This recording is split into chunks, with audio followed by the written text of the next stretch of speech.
Hello everyone, and welcome to my BNB CBS Gossip 24 channel.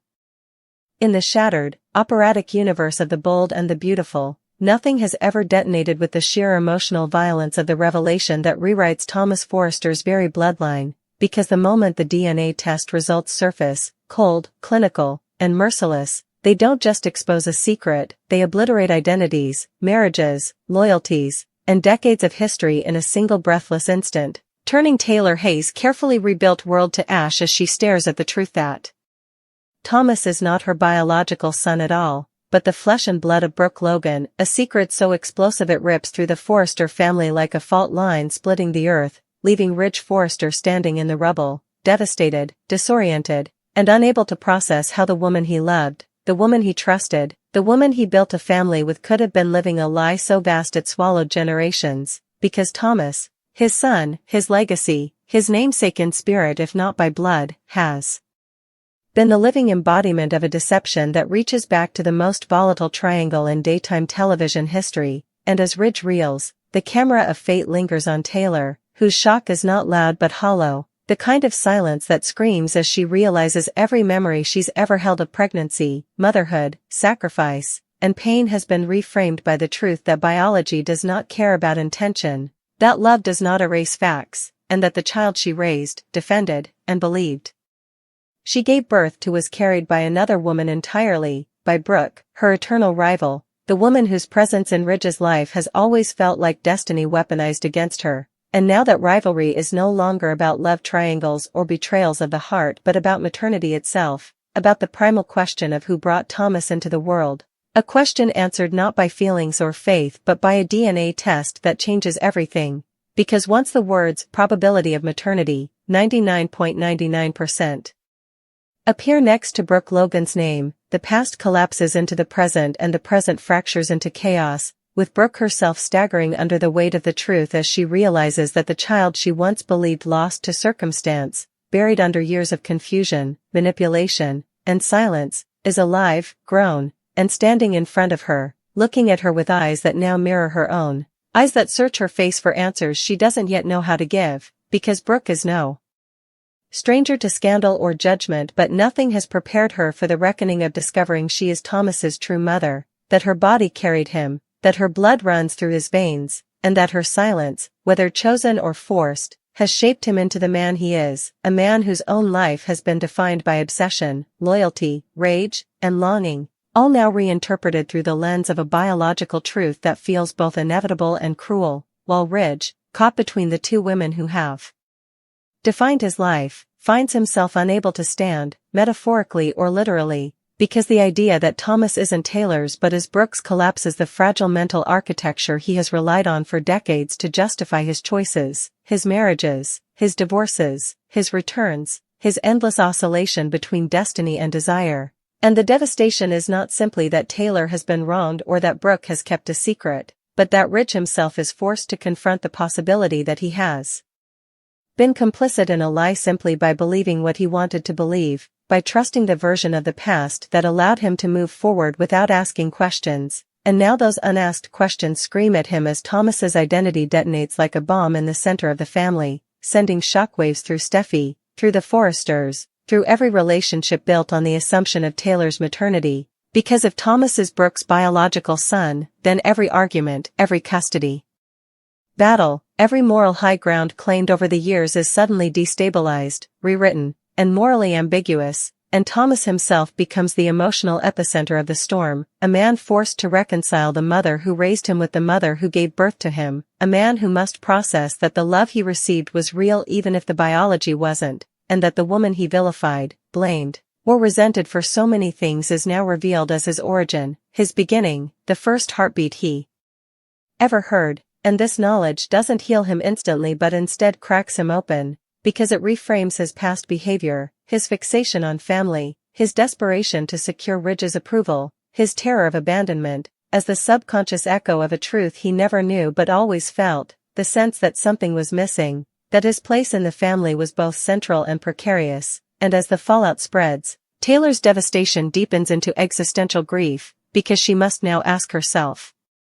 who she is if she is not Thomas's biological mother, whether motherhood is defined by DNA or devotion, and whether the years she spent loving, protecting, and fighting for her son are diminished by a lab result printed on white paper, and the answer, painfully, is both yes and no, because while love cannot be erased, identity can be shaken, and Taylor's sense of self, already fragile from years of heartbreak, crumbles as she realizes that Brooke's presence in her life has not only cost her Ridge repeatedly but has now claimed the one thing she believed was hers beyond dispute, while Brooke, facing the family's fury and suspicion, must confront her own guilt, because even if the secret was buried by circumstance, manipulation, or fear, it was still a secret, one that denied Thomas the truth of his origins and denied Taylor the informed choice to decide who she wanted to be to this child, and Ridge, caught in the crossfire, is devastated not only by the shock but by the impossibility of choosing sides without betraying someone he loves, because how does he comfort Taylor without vilifying Brooke, how does he acknowledge Brooke's pain without minimizing Taylor's loss, and how does he look at Thomas without seeing both women reflected in him, a living testament to the chaos of his own romantic history, and as the family fractures under the weight of the revelation, the question is no longer simply who is Thomas's biological mother but what family even means when truth arrives. Decades late, because DNA can tell you where you come from but it cannot tell you who showed up for midnight fevers, who defended you when the world judged you, who believed in you when you were at your worst, and yet it cannot be ignored that biology carries its own gravity, its own pull, and as Brooke and Thomas tentatively navigate their new reality, every interaction is charged with grief for lost time and the terrifying hope of connection, while Taylor watches, heartbroken, forced to confront the possibility that her bond with Thomas may be tested by this new truth, and Ridge, unable to handle the magnitude of it all, spirals into a devastation that is both public and profoundly private, because the DNA bombshell doesn't just change Thomas's parentage, it indicts the past, destabilizes the present, and threatens the future, asking whether love can survive when the foundation it was built on turns out to be false, and as the dust settles, if it ever does, the only certainty is that nothing in the Forrester family will ever be the same, because one DNA test has rewritten history, exposed wounds that never healed, and proven once again that in this world, secrets never stay buried, they wait, patient and lethal, for the moment when the truth can do the most damage. And yet, even after the initial shockwaves of the revelation that redefined Thomas's origin begin to settle into a tense, suffocating quiet, the true consequences only start to emerge, because in the bold and the beautiful silence is never peace, it is merely the space between emotional earthquakes, and as days pass, every conversation becomes a minefield, every glance weighted with unspoken accusations, every memory suspect, as if the past itself is being interrogated, because Ridge Forrester, still visibly shattered, cannot escape the looping question that haunts him day and night: how did this happen without him knowing, how did he miss the signs, and more devastatingly, how much of his life has been shaped by a lie he unknowingly helped perpetuate, because Ridge has always seen himself as the emotional center of his family, the man who anchors everyone else, yet now he feels unmoored, adrift in a reality where certainty has evaporated, and every time he looks at Thomas he sees not only his son but a symbol of his own failures as a husband, a partner, and a father, failures that are magnified by the fact that Thomas's very existence is now proof of a secret born from a time when Ridge and Brooke's relationship was already steeped in confusion, betrayal, and blurred boundaries, forcing Ridge to relive every moment of that era with brutal clarity, questioning whether the truth was hidden from him out of malice, fear, or necessity, because each possibility carries its own kind of pain, and none of them offer absolution, while Taylor Hayes, struggling to maintain composure in public while unraveling in private, faces a grief that defies language, because her loss is not physical. Thomas is still alive, still present, still calling her mom, but psychological, existential, rooted in the sudden realization that something she believed to be unquestionably true was never hers to claim in the way she thought, and this realization attacks her sense of identity at its core, because Taylor has always defined herself through her role as a mother, as the woman who sacrificed, endured, and survived for her children, and now she is forced to reconcile that her motherhood, at least biologically, was built on a false premise, a reconciliation made even more unbearable by the fact that the biological truth ties Thomas irrevocably to Brooke Logan, the woman who has always represented Taylor's deepest insecurities and greatest heartbreaks, and this connection feels like a cosmic cruelty, as though fate itself conspired to ensure that Brooke would forever occupy every space Taylor tried to claim as her own, even the most sacred one, and Brooke, meanwhile, finds herself caught in a storm of judgment and defensiveness, because while part of her is overwhelmed by sorrow for the years she lost with her son, another part is burdened by guilt so heavy it threatens to crush her. Guilt for not asking harder questions, for not digging deeper into the past, for accepting a version of events that allowed her to move forward without fully understanding the consequences, and even if circumstances beyond her control contributed to the secrecy, Brooke cannot escape the reality that her silence, intentional or otherwise, played a role in denying Thomas the truth of who he is, and as she tries to navigate her newfound connection to him, every step feels precarious, because she is painfully aware that any attempt to bond could be perceived as an intrusion, a theft, a reopening of wounds that Taylor is still bleeding from, and Thomas himself becomes increasingly torn, because while the revelation has given him answers to questions he never consciously asked, it has also burdened him with a loyalty conflict that feels impossible to resolve, as he struggles to honor the woman who raised him without rejecting the woman who gave birth to him, and this internal struggle manifests in moments of anger, withdrawal, and confusion, because Thomas is forced to re-examine his entire life through a new lens, questioning whether his darkest impulses, his obsessive tendencies, and his desperate need for validation are the result of nature, nurture, or the void created by a truth he never knew, and this self-examination is both illuminating and destabilizing, because it challenges him to take responsibility for his actions without denying the emotional damage inflicted by a lifetime of unknowing displacement, and as he confronts Ridge, the dynamic between father and son shifts dramatically, because Thomas now sees Ridge not only as his father but as a man who unknowingly presided over a lie that shaped his existence, and while Thomas does not blame Ridge outright, there is an undercurrent of resentment, a sense that the adults in his life failed him by prioritizing their own conflicts and desires over transparency, and this resentment complicates their relationship, because Ridge, already drowning in guilt, interprets Thomas's distance as another indictment of his inadequacy, deepening his spiral and pushing him toward emotional paralysis, while Steffi and the rest of the family are forced to pick their way through the wreckage, each grappling with their own version of betrayal and disbelief, because Thomas's parentage does not exist in isolation, it reframes every family dynamic, every argument, every alliance, raising uncomfortable questions about favoritism, loyalty, and moral authority, and as whispers spread beyond the immediate family, the scandal takes on a life of its own, because in this world, secrets are currency and truth is a weapon, and the revelation becomes fodder for judgment, gossip, and manipulation, threatening not only personal relationships but professional ones as well, as the Forrester name becomes synonymous with deception and emotional chaos once again, and amid all this, Taylor is forced to confront the painful reality that her role in Thomas's life may change whether she wants it to or not, because even if Thomas continues to love her, the knowledge of Brooke's biological connection creates a gravitational pull that cannot be ignored, and Taylor must decide whether she will cling to her claim out of fear or redefine motherhood in a way that allows space for complexity, a decision that demands emotional strength she is not sure she possesses, while Brooke, in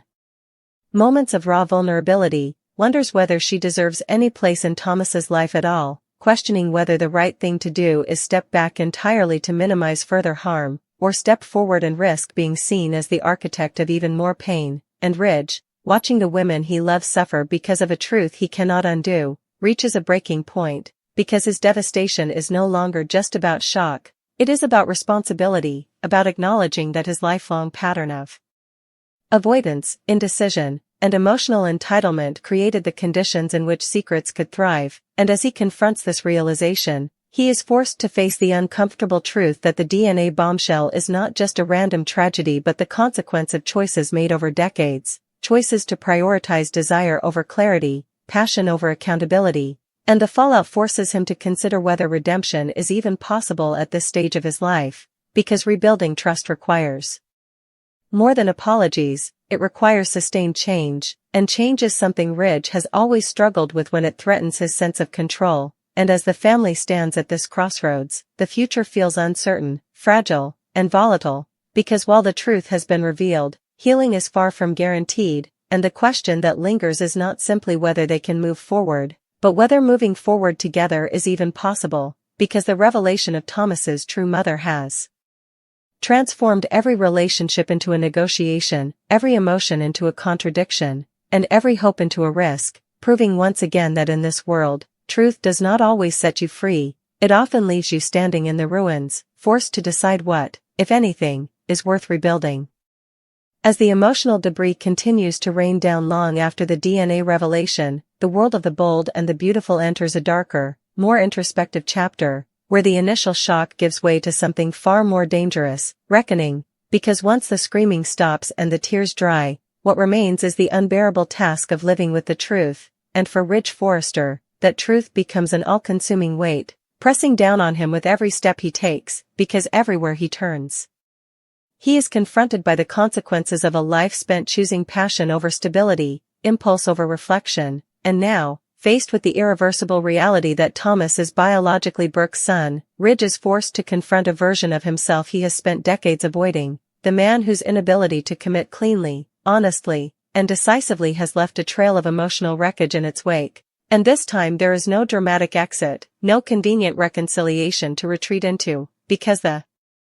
truth has burned too brightly, exposing everything, and Ridge finds himself paralyzed by guilt not only toward Taylor, whose pain feels like a direct indictment of his past choices, but also toward Brooke, whose life has been irrevocably altered by the resurfacing of a child she never knew she truly lost, and toward Thomas, whose identity crisis stands as the ultimate consequence of Ridge's romantic chaos, and this paralysis begins to infect his relationships, because every attempt to comfort one woman feels like a betrayal of the other, every word weighed and measured until it loses sincerity, leaving Ridge isolated in a way he has never been before, because for the first time, neither Brooke nor Taylor can be his refuge, and this isolation forces him inward, into memories he has long buried, memories of moments that now take on sinister clarity, moments when questions should have been asked, when doubts should have been explored, when the truth might have emerged before it calcified into a life-altering secret, and as Ridge replays these memories, he is haunted by the realization that ignorance was not always innocent, that sometimes not knowing is a choice, one made in service of comfort, and that choice has now exacted its price, while Taylor Hayes, navigating her own private hell, struggles to reconcile the dual realities of love and loss, because although Thomas continues to call her mom, continues to seek her reassurance in moments of vulnerability, she cannot escape the gnawing fear that her place in his life is no longer secure, that biology will eventually eclipse years of devotion, and this fear manifests in moments of quiet desperation, in overreaching gestures of care, in subtle withdrawals designed to protect her from a pain she senses is inevitable, and yet, beneath this fear lies a deeper, more devastating grief, the grief of having her narrative rewritten without her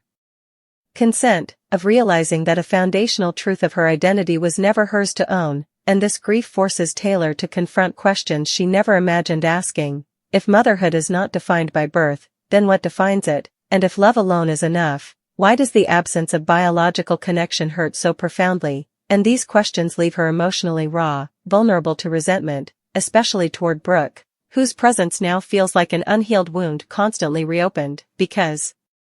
every interaction between Brooke and Thomas, no matter how tentative or respectful, feels to Taylor like a reminder of something stolen, even if it was never intentionally taken, and Brooke Logan, acutely aware of this tension, walks on emotional glass, torn between her instinct to reach out to her son and her fear of causing further harm, because Brooke's joy at discovering Thomas is her biological child is inseparable from her guilt, guilt for the years lost, guilt for the pain inflicted, guilt for existing as the catalyst of Taylor's devastation, and this guilt tempers every impulse, forcing Brooke into a posture of restraint that is both noble and punishing, because denying herself the chance to build a relationship with Thomas feels like another loss layered atop the first, and yet she fears that claiming her place will only deepen the fractures already threatening to tear the family apart, and Thomas, caught between these opposing forces, finds himself increasingly